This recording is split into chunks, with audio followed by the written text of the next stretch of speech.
आज जो टॉपिक हम डिस्कस करने जा रहे हैं that will be acne scars. क्यों बनते हैं, कैसे बनते हैं, इनको कैसे ट्रीटमेंट होना चाहिए, ये ट्रीटेबल हैं भी या नहीं, ये सब कुछ हम आज के एपिसोड में डिस्कस करेंगे। This is doctor Amna Usman. Welcome to my YouTube channel. If you are loving our content please consider subscribing it. बल्कि जो चीज़ आप और जानना चाह रहे हैं या जिसकी नॉलेज लेना चाह रहे हैं, आप हमें कमेंट सेक्शन में लिख दें। इंशाल्लाह will upload a whole episode on it. After having recorded a video on acne, the link will be provided here.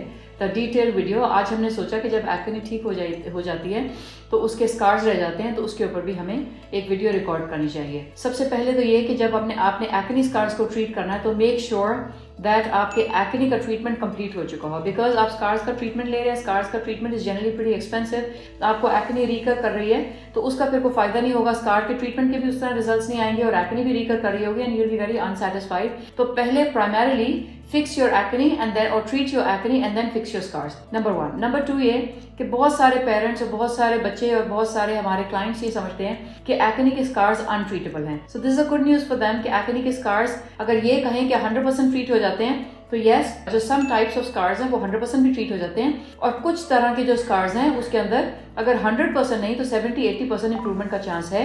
अल्हम्दुलिल्लाह अब वो जगह जहाँ पे पहले दवाइयाँ फेल हो जाती थी और टॉपिकल क्रीम्स के साथ रिजल्ट्स नहीं आते थे, वहाँ पे अब माइक्रोनीडलिंग्स, रिसर्फिसिंग, एबिलेटिव लेजर्स और एंटी-एग लेजर्स, इन सारी चीज़ों ने रिप्लेस कर लिया विद एक्सेलेंट रिजल्ट्स। थोड़ा सा डाउन टाइम और को खास और आसपास की स्किन के ऊपर वो नुकसान नहीं देते। So kindly always visit your doctor to know कि आपके स्कार्स कौन सी तरह के हैं और उसके लिए क्या क्या ट्रीटमेंट ऑप्शंस अवेलेबल हैं with what sort of success rate available possible. The third important thing is this that क्या चीज़ें हैं जिनको आप एक्ने स्कार्स को बनने से अवॉइड कर सकते हैं। नंबर 1, अपने एक्ने को माइल्ड टू मॉडरेट फेज के अंदर ट्रीटमेंट करें ताकि वो माइल्ड टू मॉडरेट में ही ठीक हो जाए। Because scar generally severe acne बनाती है या नोडुलोसिस्टिक एक्ने बनाती है। सो अगर आपने अपनी माइल्ड टू मॉडरेट एक्ने के ऊपर ट्रीटमेंट किया हुआ है तो देयर बी लेस चांसेस कि वो स्कारिंग करे। नंबर 2, आप अपनी एक्ने को पिक ना करें। पिक करने से मुराद ये कि छीलना, उसको फिडल करना और वो जो कॉमिडॉन्स हैं उनको एक्सट्रैक्ट करना और नीडल के साथ निकालना, वो आपकी स्किन में और इन्फ्लेमेशन पैदा करता है और स्कारिंग का खदशा पैदा करता है। सो और स्कारिंग के चांसेस बनते हैं। So number 1, treat your acne in time in the mild phases. Number 2, avoid its progress to a severe form. Number 3, don't pick your acne. Number 4, आप अपना सन ब्लॉक पहन के रखें according to your skin type. Because अगर आप sun block नहीं पहनेंगे तो जो पिगमेंटरी स्कार्स आपको आने हैं वो धूप लगने से ज्यादा हो सकते हैं, many folds. Let's discuss the types of the scars. There major 2 types होती हैं। एक पिगमेंटेड स्कार्स होते हैं और दूसरा जो ट्रू स्कार्स होते हैं। पिगमेंटेड स्कार्स के अंदर दे कैन बी 3 टाइप्स, या वो रेड स्कार है, या वो ब्लैक कलर का स्कार है, या वो सफेद रंग का स्कार है। रेड स्कार का मतलब ये है कि post inflammatory erythema. Black scar का मतलब ये है पोस्ट इन्फ्लेमेटरी हाइपरपिगमेंटेशन। सफेद स्कार का मतलब ये है पोस्ट इन्फ्लेमेटरी हाइपोपिगमेंटेशन। ये पिगमेंटरी ब्रैकेट में आते हैं। और ट्रू स्कार्स के अंदर हमारे पास 2 तरह के स्कार्स होते हैं, either atrophic or hypertrophic. So in atrophic scar there can be ice pick scar, there can be boxcar scars and there can be rolling scars. Hypertrophic scar एक ही होता है, या कीलॉइड होता है या वो हाइपरट्रोफिक टिश्यू स्कार होता है। अब let's discuss about the treatment options available. When you talk about post inflammatory erythema, यानी जो सुर्ख निशान रह जाते हैं, आपका तकरीबन 30 to 40% पेशेंट जो फॉल करता है क्लिनिक के अंदर बिकॉज ऑफ द स्कारिंग, वो पोस्ट इन्फ्लेमेटरी एरिथीमा होता है। जनरली वो वक्त के साथ साथ खुद ही खत्म हो जाता है और कितना वक्त, may be 3 to 6 months depending on your own routine कि आप स्किन के ऊपर क्या फेस वॉशेस और क्या टॉपिकल सीरम्स और क्रीम्स लगा रहे हैं, कितना धूप से बचा रहे हैं, इन सब फैक्टर्स के साथ आप कितना इसको कम फिडल कर रहे हैं, उसी हिसाब से वो जल्दी ट्रीट हो जाता है। और अगर आप इसको फिडल करें तो फिर then it can lead to your atrophic scars. So when you talk about post-inflammatory erythema, if it goes on its own, is cool. अगर आपको लगता है कि नहीं आपको इसका जल्दी खत्म करना है और इसके जाने का प्रोसेस को हेसन करना है, तो फिर कुछ टॉपिकल क्रीम्स कैन हेल्प। कोई भी anti inflammatory topical creams and some topical retinoids in very lesser percentages, या फिर कोई टॉपिकल नाइसिनामाइड, ये चीज़ें वो हैं जो आपको हेल्प करती हैं इन्फ्लेमेशन को कम करने के लिए और पोस्ट इन्फ्लेमेटरी एरिथीमा को कम करने के लिए, but obviously with prior consultation with your consultant. इसके अलावा azelaic acid can be easily used like in chemical peels और may be as a topical formulation, वो भी आपके एरिथीमा को हेल्प करता है फिक्स करने के लिए। Then when you talk about post inflammatory hyperpigmentation और हाइपोपिगमेंटेशन, हाइपरपिगमेंटेशन का मतलब ये है वो जो काले काले निशान बन जाते हैं। तो ऑब्वियसली हाइपरपिगमेंटेशन के लिए जैसे हमें सारे हाइपर पिगमेंटेशन को प्रिवेंट करने के लिए सन ब्लॉक लगाना ही पड़ता है, इस तरह इस भी हाइपर पिगमेंटेशन को प्रिवेंट करने के लिए या ट्रीट करने के लिए सबसे पहला रूल ये है कि सन ब्लॉक लगाएं according to your skin type. बाकी ये है कि इनको ठीक करने के लिए दो तरह के इलाज हो सकते हैं, कुछ टॉपिकल और कुछ clinical.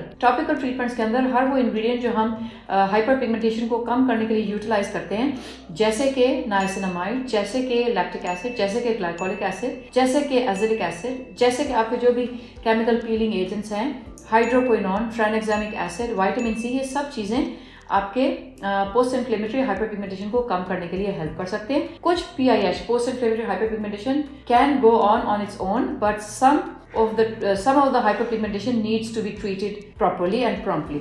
If the clinical trials fail or you're in a hurry and you want the quicker treatment, तो फिर कुछ clinic based treatments हैं जो आपको हेल्प कर सकते हैं, जैसे कि कार्बन फेशियल नंबर 1, एक सेशन आप कराएं 50% रिडक्शन आ जाती है। It's a beautiful treatment with beautiful results. Hydrofacial, chemical dermabrasions, diamond dermabrasions, ये डिफरेंट डेप्थ्स के ऊपर केमिकल पीलिंग करता है जिससे आपके हाइपरपिगमेंटेशन स्कार्स चले जाते हैं। So these treatments can fashion the results of your PIH treatment. So when you talk about post-inflammatory hypopigmentation, either it settles on its own or otherwise के treatments बड़े tedious हैं। tedious treatment का मतलब ये है कि ये बड़ा slow process होता है। either इसके अंदर अगर आपको permanent scarring आ गई है, hypopigment permanent हो गया है, तो या तो हम उसके अंदर जो टैटू हम बना देते हैं, स्किन कलर टैटू, वो कर देते हैं, उसे फिक्स कर देते हैं, या वो कोई treatments like melanin transfer, but obviously they are very tedious treatments और आई एम नॉट श्योर कि पाकिस्तान के अंदर इसकी फैसिलिटी अभी अवेलेबल है भी कि नहीं। Let's then discuss about the true scars. True scars के अंदर एट्रोफिक को पहले ले लेते हैं। एट्रोफिक का मतलब ये है कि जब दाना गया उसने आपके स्किन के अंदर एक पिट छोड़ दिया, यानी एक खड्डा बना दिया। Either it can be ice pick scar जो वी शेप होते हैं, मतलब ऊपर से उनका फेस ओपन होता है, नीचे वी शेप होते हैं। Either it's a box scar or another it's a rolling scar. Whatever atrophic scar it is, the treatment will remain the same. एक तो ये इंश्योर कर लें कि जो आपके एट्रोफिक स्कार्स हैं, they are generally not going away with any topical treatment, but yes a little where somewhere topical retinoids may help. The results are very limited. Okay, with topical retinoid maybe you can get 5 to 7% results or no more, but जो बाकी के treatments हैं, जो clinical treatments हैं, उनके साथ results बहुत बेहतरीन आते हैं और बड़े promising results हैं। There are 2 treatment options major available. Number 1 is ablative lasers and number 2 is microneedling. जब हम ablative lasers की बात करते हैं, either we go for a erbium YAG laser or we go for a fractional CO2. So whatever ablative laser you go for, ये आपका laser होता है जो आपके skin के अंदर एक खास सतह के अंदर burn करता है, आपके burn tissues उतरते हैं विद टाइम, और उसके साथ आपकी स्किन के अंदर कोलेजन रीबिल्डिंग के साथ, रिमॉडलिंग के साथ आपका सरफेस थोड़ा उभर के आ जाता है। यानी जो एट्रोफिक स्कार जो खड्डा बना होता है वो आपकी स्किन टिश्यूज जरा स्किन सरफेस के नियर हो जाते हैं। सो इसके कुछ सेशंस हम करते हैं maybe 3 to 4 weeks apart, but obviously ablative lasers की लिमिटेशन है कि बहुत डार्क स्किन टाइप के ऊपर हम इसको बहुत एक प्रॉपर एनर्जीज के साथ नहीं कर सकते, या बहुत सनी वेदर के अंदर, या वो लोग जो बहुत ज्यादा धूप वगैरह में एक्सपोज होते हैं उनके साथ ये लिमिटेशन होती है कि इसको करने से हम जरा बैकफुट के ऊपर रहते हैं। But yes, if you are a fair skin patient और आप घर के अंदर ही रहते हैं, एबलेटिव लेजर जो है बड़ा प्राइस फ्रेंडली ट्रीटमेंट है। थोड़ा सा डाउन टाइम इसका बेयर करना पड़ता है आपको, like 8 to 10 days, but the results are really promising and really gratifying. और हम डार्कर स्किन के ऊपर कुछ ट्रीटमेंट की लिमिटेशंस होती हैं, जैसे डर्माब्रेशन या एबलेटिव लेजर्स हो गए, बिकॉज इनका स्कारिंग का चांस होता है कि ये आपकी स्किन के ऊपर एक रीबाउंड पिगमेंटेशन डाल देते हैं, जो कि फिर बड़ा हार्ड टू ट्रीट होता है। तो आपको एक तजर्बाकार कंसल्टेंट और फिजिशियन के पास पहुंचना है ताकि वो आपको बता सके कि कौन सा ट्रीटमेंट आपके स्किन टाइप के लिए बेहतरीन ऑप्शन होगा। Like I said, there be 50 choices of the treatment, but there be one best choice for you at that moment. तो फिर choose the right best choice. और स्कार्स को लेके भी, अगर आप फेयर स्किन है और आपका धूप से एक्सपोजर बहुत ज्यादा नहीं है और आपके फाइनेंशियल कॉन्स्ट्रेंट्स भी हैं, तो ऑब्वियसली एबलेटिव लेजर्स है वो आपके लिए बड़ा अच्छा कारआमद साबित हो सकता है। लेकिन अगर आप डार्क स्किन है या आपका धूप में जाना आना बहुत ज्यादा होता है और आपकी लिमिटेशन है कि आप डाउन टाइम या बर्न स्किन का वो 8-10 दिन नहीं गुजार सकते, microneedling is a very good choice. Microneedling के अंदर we have a lot of choices now. One is a simple microneedling, another is microneedling RF, और आजकल जो माइक्रोनीडलिंग आ गया उसके अंदर एबलेटिव मोड भी ऑलरेडी गिवन है। Well, when you talk about scarring, the simple microneedling like a derma stamp और डर्मा पेन और derma roller, I am not really convinced with the results the simple microneedling gives. Obviously वो आपको पैसे भी पड़ रहे होते हैं, आपको आना जाना लॉजिस्टिक्स भी होते हैं। आजकल के दौर में जहाँ fuel prices is sky high, आपका जो प्रोसीजर कॉस्ट है उसको छोड़ के आपको आने जाने की कॉस्ट ज्यादा पड़ रही होती है। उसके अंदर व्हाट आई रेकमेंड इज कि जो ट्रीटमेंट ऐसा होना चाहिए जो आपके 1 से 2 सेशन के अंदर आपको बड़े प्रॉमिसिंग रिजल्ट्स डिलीवर करे। एंड ऑब्वियसली जब आप सिंपल माइक्रोनीडलिंग कराते हैं 6 से 8 सेशन भी वो रिजल्ट्स नहीं डिलीवर कर पाते जो आप माइक्रोनीलिंग आरएफ के साथ या विद एब्लेशन के साथ आपको 2 या 3 सेशंस के अंदर आ जाता है। So at the end of the day आपके लिए प्राइस फ्रेंडली जो बेहतर इक्विपमेंट बेस्ड माइक्रोनीलिंग है वो हो जाता है। So when you talk about microneedling RF is one excellent choice. It generally doesn't have a lot of down time issues और हर स्किन टाइप के लिए बेरेबल है, बहुत ज्यादा उसके साइड इफेक्ट्स वगैरह नहीं है। और ऑब्वियसली अगर आप सिंपल माइक्रोनीलिंग को विद आरएफ माइक्रोनीलिंग साथ कंपेयर करें तो I see there is a gross difference in results in when you talk about microneedling with RF. A new thing available now is Sylfirm X, that is microneedling with RF. उसके अंदर ablative mode भी है। पहले हम ये किया करते थे कि माइक्रोनीलिंग के साथ एब्लेशन के लिए फ्रैक्शन CO2 या अर्बियन जैक शामिल किया करते थे।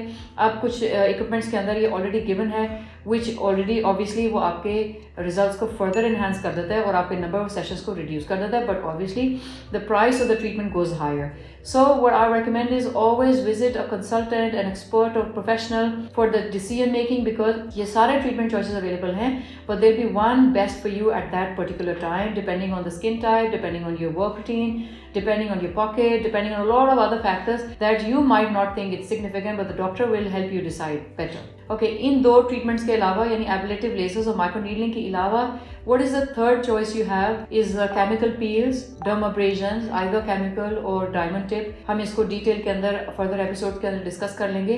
और इसके अलावा केमिकल पील्स के अंदर salicylic, glycolic, lactic, combination of peels, they all help, but obviously हमारी स्किन के अंदर still there is a limitation where Asian skin type जिसके अंदर बहुत ज्यादा अग्रेसिव केमिकल पील्स हम कर नहीं सकते, और जब माइल्डर पील्स करते हैं तो उतने प्रॉमिसिंग रिजल्ट्स नहीं आते। क्यों नहीं कर सकते? इसलिए नहीं कर सकते बिकॉज अगर हम बहुत अग्रेसिव केमिकल पील्स करें तो PIH यानी पोस्ट इन्फ्लेमेटरी हाइपरपिगमेंटेशन और स्कारिंग का चांस होता है। So again I will say visit a right consultant, the right expert professional, ताकि वो आपको गाइड कर सके what chemical peel. Don't go for over the counter peels, they may harm your skin. So whatever we are discussing it should be under a professional advice. इसके अलावा there's another choice that is called जो हम सिर्फ box scars के ऊपर use करते हैं या some sort of atrophic scars जैसे spot treatment करते हैं। एक chemical आता है TCA के नाम से, obviously it should not be used at home at any cost. It's a very dangerous chemical. वो under a supervision or under only in the clinical environment should be done. और वो सिर्फ scars के ऊपर लगाते हैं ऑब्वियसली वो कुछ 8-10 दिन के अंदर आपकी स्कार्स कुछ उभर के आ जाते हैं और स्किन की सरफेस के बराबर होना शुरू हो जाते हैं। But this is another tricky treatment because of its risk of following Asian skin type into PIH। इसके अलावा कुछ स्कार्स होते हैं जो बहुत नीचे होते हैं, तो उसके अंदर आप सब्सिशंस भी कर सकते हैं। सब्सिशन का मतलब ये है कि आप नीडल अंदर ले जाके और नीचे से स्किन टिश्यू को ब्रेक करते हैं ताकि स्किन आपकी वापस सतह के ऊपर आ जाए। Let's not forget talking about the filler treatment. Yes, filler can be done अगर आपको कोई इवेंट आ रहा है और क्विकली आपको रिजल्ट्स चाहिए, but obviously fillers are very pricey और वो शॉर्ट लिव्ड होता है। It's not a long term treatment. तो अगर तो आपका कोई क्विक फिक्स किस्म का आपका दिल बन रहा है करने का, फिर तो आप फिलर्स को चूज़ कर सकते हैं। ऑब्वियसली फिलर की मुख्तलिफ वैराइटीज़ होती हैं, आपका खर्चा ज़्यादा होता है और बहुत लॉन्ग टर्म प्रॉमिसिंग रिजल्ट्स नहीं होते। But yes quick sort of आपको रिजल्ट का चाहिए तो वो आपको एक ही सेशन के अंदर काफ़ी अच्छा मिल जाता है। कुछ स्कार्स के अंदर हम कॉम्बिनेशन ऑफ ट्रीटमेंट भी यूज़ करते हैं डिपेंडिंग ऑन के पेशेंट को कितनी जल्दी रिजल्ट चाहिए, how conscious the patient is. You can combine ablative laser with either microneedling or microneedling RF, or else you can go for a device that already has an ablative mode in it too. You can combine any of the treatment, maybe a chemical peel or a microneedling, a chemical peel with a dermabrasion, a chemical peel across a subcision. So obviously कहने का मतलब ये है कि आपको बड़े अच्छे results आ सकते हैं एक्ने स्कार्स के ऊपर। There is a lot of treatment options available. Let's talk about the hypertrophic scars या जो स्कार्स जरा सतह से उभर आते हैं। यानी एट्रोफिक तो होता है जो सतह के नीचे जैसे किसी ने खड्डा सा बन जाता है, और हाइपरट्रोफिक ये होता है कि स्किन की सतह से ऊपर स्कार आ जाता है। They can be 2 types, one is a keloid, another is a hypertrophic scar. Generally इनको भी कुछ ना कुछ सॉर्ट आउट किया जा सकता है। हाइपरट्रोफिक स्कार्स को 100% ठीक करना तो रेयरली पॉसिबल होता है, और उसमें ये होता है कि हम कुछ इंट्रालीजनल इंजेक्शंस यूज कर सकते हैं, कुछ रिसर्फिंग lasers यूज कर सकते हैं, and then in a topical cream there are silicone sheets available in the market, और may be your doctor can prescribe you. जैसे ही बनना शुरू करें यू स्टार्ट अप्लाइंग दैट, वो जो सिलिकॉन क्रीम्स या शीट्स भी होती हैं they start bringing up some results in 2 to 3 months time of a constant regular application. So this is all about today. Should you have any further query, you can write under the comment section. We'll definitely get back to you. Thank you very much.